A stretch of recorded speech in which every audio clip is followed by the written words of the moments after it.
Yo, what's up mga idol? For this video, tayo po ay magra-ride mga idol. Tayo po ay inuutosan ng ating boss na kukuha po ng stock sa kabilang bodega. Ayan po mga idol.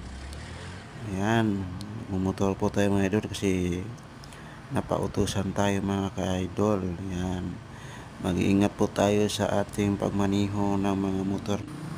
Palagi po natin tandaan mga ka-idol,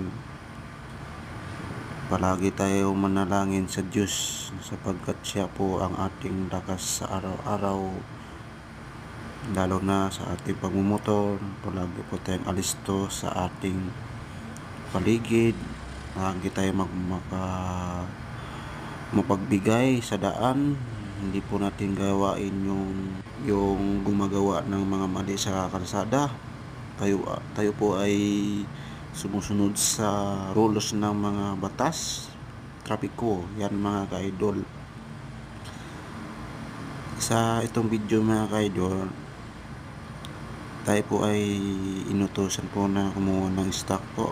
Kaya yan, nakapag-rides tayo, nakapag-video po ginagmay, no?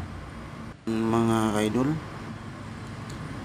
sa sobrang traffic ay hinay tag-aginodwa kay isugo manggutan mo nang